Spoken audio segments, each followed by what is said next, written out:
morning. Today is Thursday, August 27th, and we will be reading Ecclesiastes 5 through 8. Okay.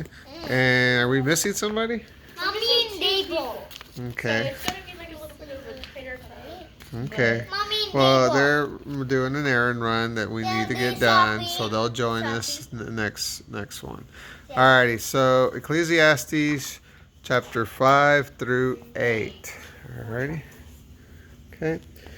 So let's go. Revere God. Guard your steps when you enter the house of God, and draw near to listen rather than to offer the sacrifice of fools, for they do not know they are doing evil. Do not be quick to speak with your mouth, nor let your heart be hasty to utter a word before God. For God is in heaven, and you are on the earth. Therefore may your words be few. For a dream comes when there is a great burden, and a foolish voice when there are many words. When you make a vow to God, do not delay in fulfilling it, because he has no pleasure in fools. Fulfill what you have vowed. Better is that you do not make a vow than you make a vow and not fulfill it. Do not let your mouth cause you to sin, and do not say before the messenger that it was an error. Why should God be angry with your words and destroy the work of your hands? For when there is an abundance of dream and futilities, then words increase too. Therefore it is God you should fear. The vanity of loving money. If you see in the district the oppression of the poor and the violent perversion of justice and righteousness, do not be astounded at the matter, for the high official is watched over by even higher official, and there are even higher officials over them.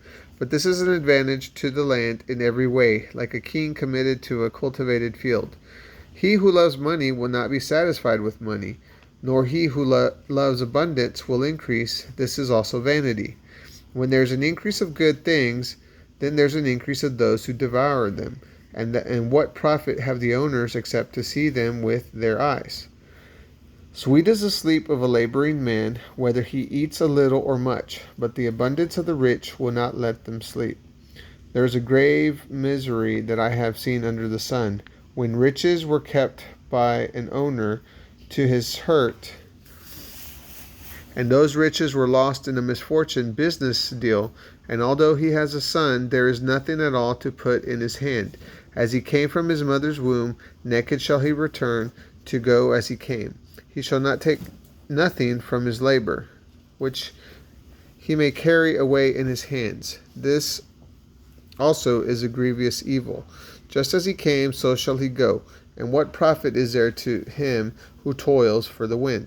Moreover, in all his days he eats in darkness, while he is greatly irritated in sickness and anger.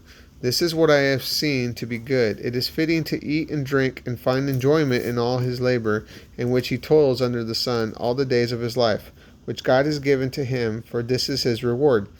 And also everyone to whom God has given wealth and possessions, and given him power to enjoy them, and to receive his reward, and to rejoice in his labor, and this is a gift of God, for he will not much remember the days of his life, because God keeps him occupied with joy in his heart. Chapter 6.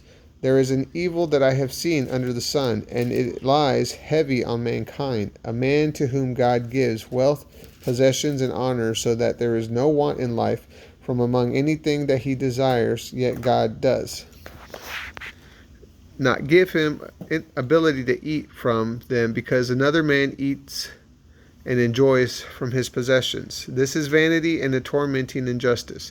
If a man fathers 100 children and lives many years, so that the days of his years are many, but his soul is not satisfied with life's good things, and he has no burial, I say that a stillborn child is better off than he. For it comes in vanity and departs in darkness, and in darkness its name is covered up. Moreover, it has not seen the sun or known anything, yet it finds rest rather than he. Though the man may live 1,000 years twice over, yet he does not see the good things. Does not everything go to the same place? All the labor of man is for his mouth, yet his appetite is not satisfied. For what benefit is there for the wise over the fool? And what more does a poor man know, who walks before others? Better to be content with the sight of eyes than to have a wandering appetite. This is vanity and like chasing the wind. Whatever happens, it has already been given a name, and yet it is known that man is. He cannot contend with him who is stronger than he. The more words, the more vanity. So what profit is there to mankind? For who knows what is good for man while he lives the few days of vain life which pass like a shadow? For who can tell men what will be after them under the sun? Chapter 7. The value of wisdom. A good name is better than precious ointment, and the day of death and the day of birth is better to a house of mourning than to a house of feasting. For this is the end of all mankind, and the living will lay it to heart. Grief is better than laughter, for with a downcast face the heart considers a good. The heart of those who are wise in the house of mourning, but the heart of those who are foolish in the house of feasting. It is better to hear the rebuke from a wise man than a man listen to the song of fools. For like the crackling sound of thorns under a pot, so is the mocking laughter of fools. So this is also vanity. For oppression brings confusion to the wise man, and bribe destroys a man's heart. The end of a matter is better than the beginning of it. And the patient in spirit than the haughty in spirit. Do not be quick in your spirit to be angry, for irritation settles in the bosom of fools. Do not say, why were the earlier days better than these days? For it is not from wisdom that you inquire this. Wisdom is good with an inheritance and an advantage to those who see the sun. For the protection of wisdom is like the protection of money, and the advantage of knowledge is that wisdom preserves the life of him who has it. Consider the works of God. Who is able to make straight what he has made crooked? In the day of prosperity be joyful, but in the day of distress consider. God has made the one as well as the other. For this reason man will not be able to understand anything that comes after him. I have seen everything in my days of vanity. There is the righteous man who dies in his righteousness, and there is the wicked man who extends his life of evil. Do not be excessively righteous, and do not be extremely wise. Why should you destroy yourself? Do not be overly wicked, and do not be a fool. Why should you die before your time? It is good that you take hold of this, and from the other not withhold your hand. For he who fears God will come out from them all. Wisdom strengthens the wise man more than 10 rulers who are in the city. For there is not a righteous man on earth who only does good and refrains from sin. Do not give heed to everything people say, lest you hear your servant cursing you. Your heart knows that many times you have spoken a curse against others. All this I have tested by wisdom. I said, I will be wise, but it is far from me. That which is far off and exceedingly deep, who can find it out? And I turn my heart to know and seek and search out wisdom and how things are. How things are, and to experience wicked folly, even foolishness and madness. I find more bitter than death the woman whose heart is snares and nets, and those whose hands are fetters. He who pleases God escapes her, but the sinner is taken away by her. See this what I found, says the preacher, adding one thing to another to find the sum which my soul still seeks. But I do not find one man among 1,000. I have found but a woman among all these I have not found. See this only have I found, that God made man upright, but they have sought out many schemes. Chapter 8. Who is like a wise man, and who knows the interpretations of a matter? A man's wisdom makes his face shine, and the harshness of his face is softened. The value of obedience. I say, keep the king's command because of your oath to God.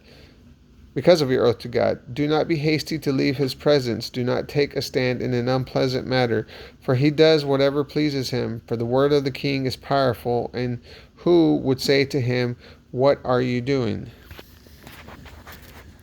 He who keeps his command will know no evil things, and a wise heart will know the appropriate time and just way. For to every matter there is an appropriate time and just way, though a man's distress weighs heavily on him. For he does not know what will happen, for who can declare to him what will occur?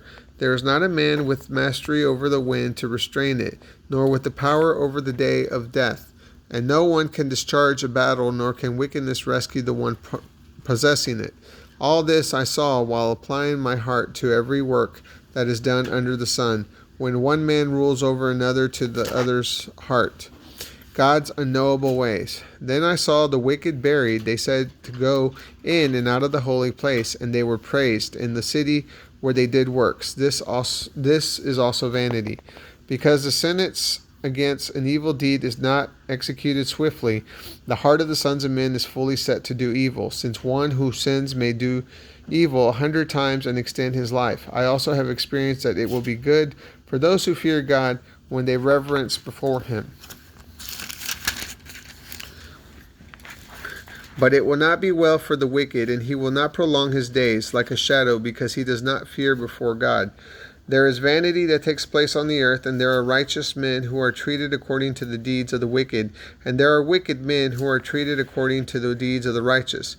I said that this also is vanity, and I commend joy, for man has nothing better than the sun than to eat and drink and be joyful, for this will go with him in his labor all the days of his life that God has given him under the sun. When I set my heart to know wisdom and to experience the affairs that are done on earth, though day and night there is no sleep for one's eyes, then I saw all the works of God, that a man cannot comprehend the work that is done under the sun, inasmuch as a man's labor to seek he will not understand, even a wise man claims to know, he cannot grasp it. And that is Ecclesiastes chapter 5 through 8. Oops, sorry.